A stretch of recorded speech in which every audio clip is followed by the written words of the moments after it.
Soft image, मुलायम चेहरा। बाबा, इस मुलायम चेहरे की सूरत में जो उन्होंने हमें सॉफ्ट निवाला बना के खा लिया है, मुझे बताइए इस वक्त हम इस सूरत हाल में कहाँ पर खड़े हैं? इतना अमन का प्रचार कर लिया, कुछ ना हो पाया। वो जो दहशतगर्दी का लेबल हमारे ऊपर लगा रहे थे, आज गजा ने एक्सपोज कर दिया, नकाब उतार दिया, बता दिया असल दहशतगर्द तो ये लोग हैं। बताइए। नहीं, कोई शक नहीं है इस बात में। देखें, हम जब कहते हैं कि इस्लाम अमन का दर्स देता है, मोहब्बत का रिलीजन है, ये सारी बातें ठीक हैं, लेकिन ये नतीजा है उस प्रोसेस का जो कि आसान नहीं है। कुरान में तो अल्लाह ताला ने ये तो इब्तदाई जो इनकी हिजरत से पहले का जो ज़माना है उसकी आयत कि जो अल्लाह ताला ने पूछा कुरान में, गर्दनें क्यों नहीं छुड़ाते और घाटी में क्यों नहीं उतरते। उस सिस्टम को अचीव करने के लिए आपको उस मुश्किल से तो गुजरना है। अल्लाह, उन घाटियों में उतरना पड़ेगा।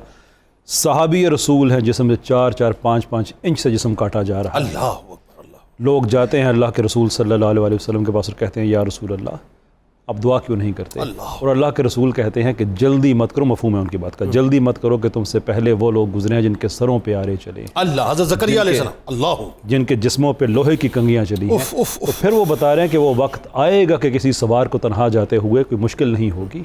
ये हज़रत खब्बाब बिन अल अरत रज़ियल्लाहु तआला अन्हु का सवाल था। बिल्कुल। कहने का मतलब ये है कि वो अमन वाला माशरा जिसमें किसी सवार को तन्हा जाते हुए सिवाय किसी जानवर के खौफ नहीं है, वो रिजल्ट है, लेकिन उसका प्रोसेस ये है कि फिर सरों पे आरे, अल्लाहु अकबर, फिर कंगियां भी चलनी है। तो इसका मतलब सर हम तो सर बचाने में लगे हुए हैं, हम सर देने में तो नहीं लगे हैं। नहीं, बिल्कुल नहीं लगे हुए, तो सर बचाने में लगे हुए हैं। तो ये दीन का ये जो माशरा बना है, जो पहली सिविलाइजेशन हम कहते हैं कि 10 साल के अरसे में खड़ी हुई है, उसके लिए 80 से ज़्यादा आर्म्ड कॉन्फ्लिक्ट्स हुई हैं, उसके लिए हिजरतें हुई हैं, उसके लिए भूख काटी गई है, उसके लिए दरख्तों के पत्ते खाए गए। बिल्कुल ठीक।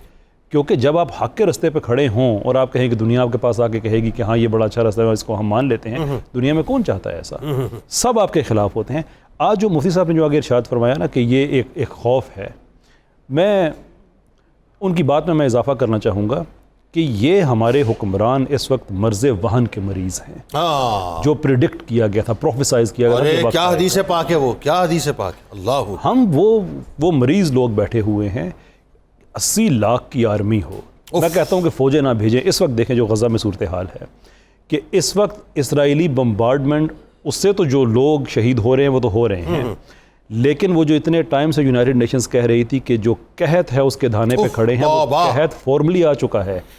जो पहली कुछ दर्जन बच्चे हैं, 1 से 1.5 दर्जन बच्चे हैं, उनकी जानें जा चुकी हैं भूख की वजह से। इस वक्त गज़ा के बॉर्डर पे जितनी जो खुराक मौजूद है वो इतनी है कि उसे पूरा गज़ा को फीड किया जा सकता है, लेकिन इसराइल नहीं खोल रहा। ये तो खबर है, ठीक है, तज्जिया नहीं है। ये खबर है कि वो क्रॉसिंग्स नहीं खोल रहा कि वो खुराक वहाँ पे जा सके। तज्जिया ये है कि इसराइल के अंदर जितनी भी इस वक्त जो वहाँ पे इमदाद पहुँचाई जा रही है वो मुस्लिम एयर स्पेस, मुस्लिम लैंड्स के ज़रिए पहुँचाई जा रही है, और इसराइल की जो तजारत है वो उन्हीं मुसलमान मुल्कों। तुम ये तो कह दो कि जब तक तुम क्रॉसिंग नहीं खोलते हो, गज़ा में जब तक इमदाद नहीं आता, तुम्हारे मुल्क में ना कोई चीज़ जाएगी ना आएगी, इतना तो कर सकते हो।